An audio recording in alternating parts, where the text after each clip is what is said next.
طرح سے آپ کسی کو شیعہ بنا سکتے ہیں۔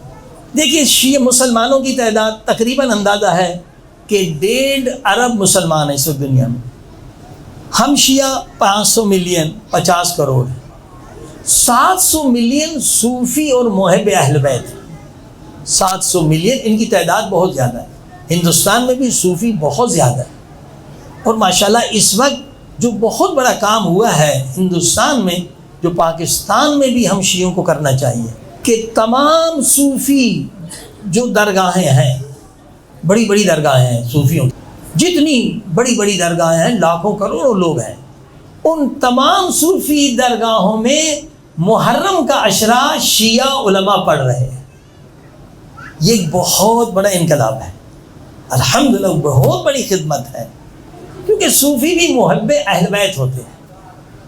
اور دیکھیے ایمان ابو طالب پر علیہ السلام پر جو پہلی کتاب لکھی گئی ہے ہندوستان میں، وہ صوفیوں نے لکھی ہے، جو اردو میں بھی ترجمہ ہے، چشتی ہیں، چشتی مذہب والے صوفیوں نے لکھی ہے، انہوں نے دفاع کیا ہے۔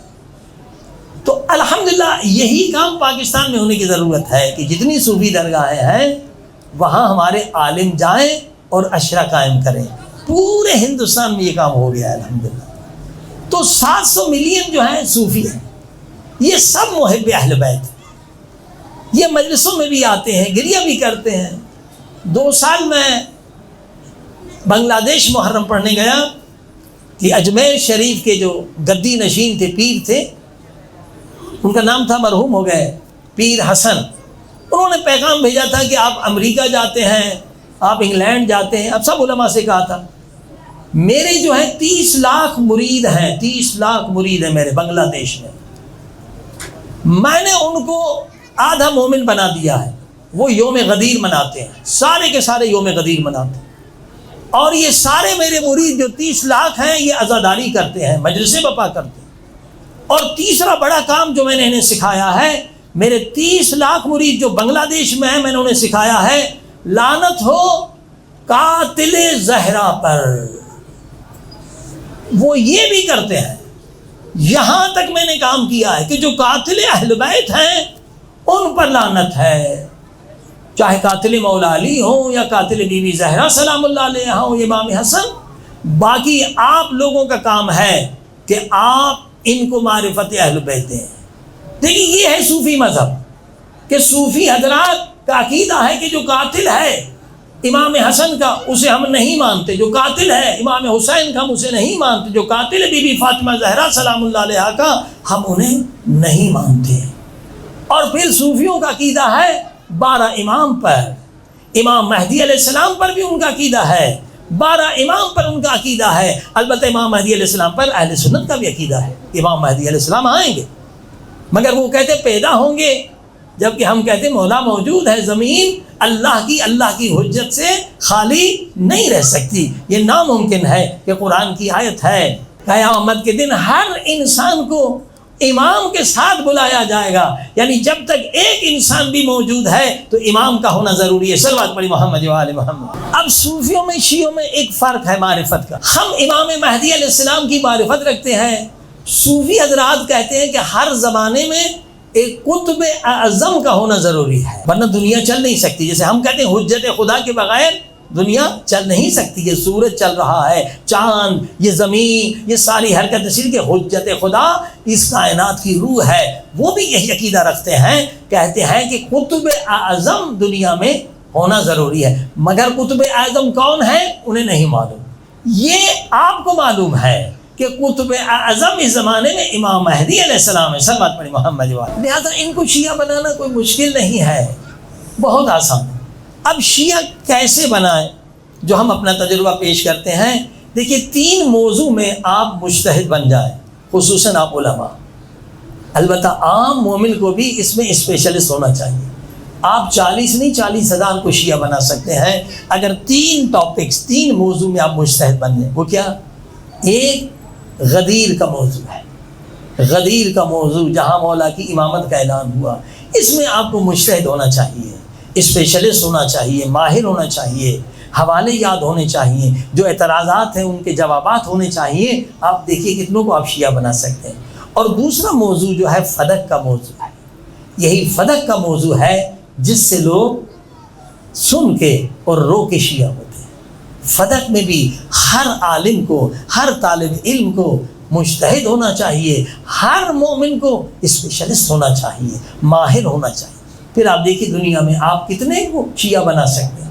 اور تیسرا موضوع ہے بی بی فاطمہ زہرا کے در پہ آگ لگانے۔ یہ تین موضوع میں اگر آپ مجتہد بن جائیں، آپ کے پاس ریفرنسز آ جائیں، حوالے آ جائیں، تو یقین جانیے آپ ہزاروں کو شیعہ بنا سکتے ہیں۔ صلوات پڑھیں محمد والے۔ میں آپ کو ایک اپنا تجربہ سکھلاتا ہوں، بتلاتا ہوں کہ لندن میں آج سے کئی سال پہلے ایک ٹی وی تھا، ڈی ایم ڈیجیٹل، اہل سنت کا تھا مگر بہت محب اہل بیت، تو وہاں ہمارا عشرہ تھا اور ہم نے دعوت دی ایک اور اہل سنت کے عالم کو بھی جو BBC لندن پہ بھی آتے تھے، مولانا انور صاحب، اللہ انہیں طول عمر دے، ابھی بھی لندن میں زندہ ہے۔ تو یہ دونوں ہم نے اکٹھے، پہلے وہ پڑھتے تھے اور اس کے بعد مصاحب بھی پڑھتے تھے، وہ خود زاروں قطار ہوتے تھے، 4-5 بیٹے تھے ان کے، وہ بھی مجلس میں آتے تھے۔ تو اتنے محب تھے کہ مجھے یقین ہو گیا کہ تھوڑی کوشش میں کروں گا یہ مومن ہو جائیں گے۔ جو مولا حسین کا نام سن کے رو رہا ہے، جو پاک بی بی فاطمہ زہرا کا نام سن کے رو رہا ہے، یعنی اس کے دل میں نا وہ چراغ موجود ہے، وہ نور موجود۔ اب پورا عشرہ ہم نے لندن میں پڑھ لیا، تقریباً 150 ملکوں میں جا رہا تھا۔ میں نے اسی کہا مولانا انور صاحب ایک اور عشرہ ہم پڑھیں گے شیعہ ٹی وی پر، یہ تو اہل سنت کا تھا، وہ ہدایت ٹی وی، اور اس کے لیے ہمیں چلنا پڑے گا بریڈ فورٹ پر، آپ راضی ہیں؟ ان کا بالکل راضی۔ ہم نے بات کر لی مولانا عدیل صاحب وغیرہ سے کہ بھائی ہمارا عشرہ سینڈ کر لیں۔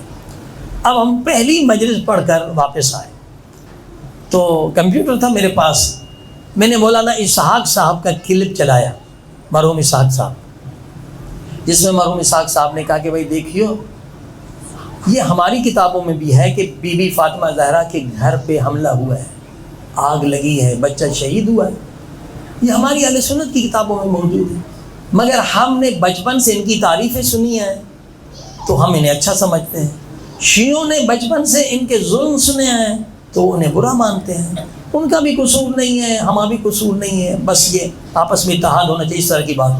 جب مولانا انور صاحب نے یہ سنا تو لیٹے ہوئے تھے، ایک مرتبہ اٹھ کھڑے ہوئے، مولانا یہ کیا کہہ رہے ہیں، یہ کون ہے؟ مولانا نے کہا بھائی آپ کے عالم دین ہیں، مولانا اسحاق صاحب معروف عالم اہل حدیث کے، تو یہ کیا کہہ رہے ہیں، کیا بی بی فاطمہ زہرا کے گھر پہ آگ لگی تھی؟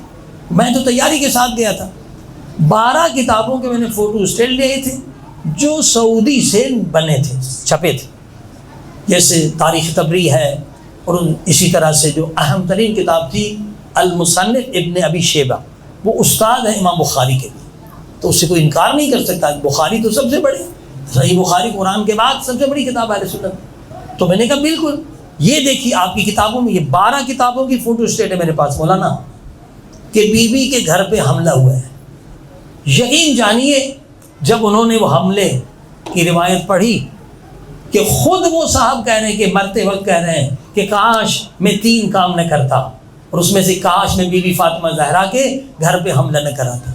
تو مولانا انور صاحب اپنا زانو پیٹنے لگے، رونے لگے، ہائے ہم کتنے مسلمان بے خبر ہیں کہ نبی کی بیٹی پر حملہ ہوا، نبی کی بیٹی زخمی ہوئی، نبی کا وہ نواسا شہید ہوا، حضرت محسن، ہمیں پتہ ہی نہیں۔ پوری رات نہ سو سکے، روتے رہے، اور جیسے آذان فجر آئی انہوں نے اعلان کیا لا الہ الا اللہ محمد رسول اللہ علی ولی اللہ صلی اللہ علیہ وسلم۔ اس طرح کے لاکھوں نہیں کروڑوں محب اہل بیت ہیں، اگر ان کو آپ دکھا دیں اور ثابت کر دیں کہ بیوی کے گھر پہ انہوں نے حملہ کیا ہے، وہ کبھی اس مذہب پہ باقی نہیں رہیں گے۔